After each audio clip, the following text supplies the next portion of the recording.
We talked last hour about the Chicago quarterback with the base value of $10 million this year and what it means for him as a starter or not with the Bears.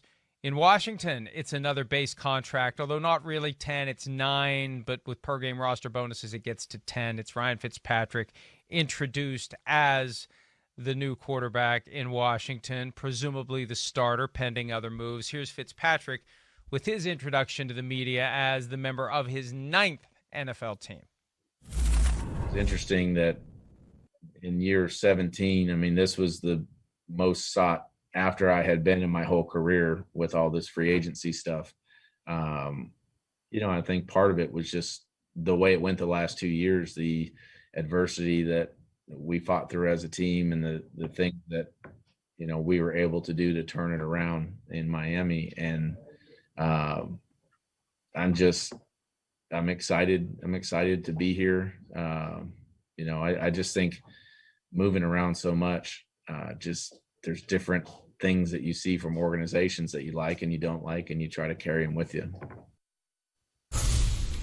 Amazing career for Ryan Fitzpatrick. And, he got plenty of attention. He had plenty of interest. But at the end of the day, it's not a gigantic quarterback contract. He's still $35 million south of the top of the market. But for a guy who's been around, a guy who's gotten paid plenty of money, a guy who at one point was the Bills' maybe close to almost franchise quarterback before it fell apart there, he gets his shot in Washington with a team that won the division, a team that is systematically getting better. Some of the free agency moves, like the Curtis Samuel addition at receiver, William Jackson at corner. Sims is a big William Jackson fan.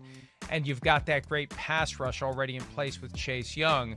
This is just a team that is gradually putting in place better and better and better players in a division that is the worst in football, and I like this. My only concern with Fitzpatrick, you never know when Fitzmagic becomes Fitztragic, and you better be ready when it does. But it looks like he's going to be the starter in Washington unless some guy that they love falls to them at number 19 in round 1. You do love saying Fitztragic. I think anytime that I've been on this show, he's always Fitztragic. Oh, look at this. Yeah, he's been in the league for so long and gone to so many different teams. Hey, Mike, did you know that he went to Harvard, too? He's an Ivy League guy. I'm not aware of that. I've never heard that. That's really cool. Can you imagine 17 years in the NFL and I was never aware that he went to Harvard? Next, you're going to tell me Jerome Bettis is from Detroit. He is. Oh, my gosh. No, that's why it was so cool when they played the Super Bowl there. And he was wow, I'm surprised that you didn't know that, as old as you are, and covering this league that you have. But yeah, I've forgotten these things. It's part of being old. Yeah, I guess so. But yeah, I think Ryan Fitzpatrick is a good fit for what they're doing. I mean, even though Ryan Fitzpatrick has not taken a team to the playoffs, which is kind of amazing, but also not when you see that he's gone through so many different teams in 17 years. I think that he has the chance to do it because this is a good team around him. And it probably could be one of the best teams he's ever played on around him. I think Miami also last year was one of those squads. So when you look at it that way, he's a guy that will make some mistakes, but he's also not afraid to let it go. And that's something that I think that Washington needs. Look, he's certainly better than what they had last year, and they still went to the playoffs. Now, they were 7-9 last year and made it to the playoffs, so I don't necessarily know what that means. But, maybe they can go 9-8 this year or whatever it's going to be, or 10-9. Oh, gosh, I just messed up the numbers. 10-7. Yeah, 10-7. Thank you. 10-7. 10-5-2. Yeah, something like that, right? Where they make it to the playoffs and maybe they're better because they have a better QB. So I think Ryan Fitzpatrick has at least that potential.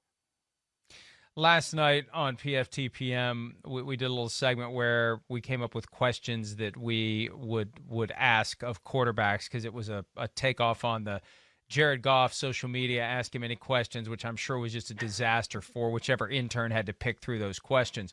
But I'd love to know from Ryan Fitzpatrick how seriously Miami tried to keep him around, because that relief pitcher dynamic was real, and there was value in him staying with Miami. And when we had Tua Tagovailoa on the show Super Bowl week, I asked him point blank, do you want Fitzpatrick to come back? And he evaded the question, which doesn't surprise me because, yeah, you don't want that guy hovering over your shoulder. You want to be the one who's making the throw late in the game with the Raiders defensive player twisting your helmet sideways, and everyone's talking about you that next day and buzzing about what you did for the rest of that night. That was one of the most exciting games of the year. So he didn't want him there.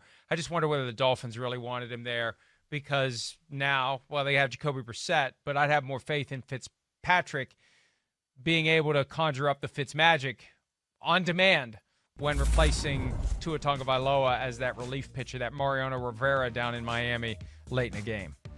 Yeah, I would too. And I think, look, when Tua was starting, obviously there were some things that they were doing well. They won more games, certainly. I mean, they had more opportunities to do so. But at the same time, I mean, one of those wins that is credited to Tagovailoa really should go to Ryan Fitzpatrick, because it's that Raiders game where he came in and he saved the day. And so if you're still in a situation in 2021 with Tua where you basically can't always trust that he's going to be able to read defenses effectively, then that's a problem. I don't necessarily know how well Jacoby Brissett is going to be able to play that relief pitcher role if it's absolutely necessary, but I mean, it's something that could certainly happen if Tua Tagovailoa doesn't take the steps necessary to become better. Or, you know, if the Miami Dolphins say, I'm going to choose somebody else at number 3 overall, because they could also have their selection of quarterbacks there. Hi, I'm Mike Tirico, and thanks for watching. Make sure to hit subscribe for the latest news and highlights from NBC Sports.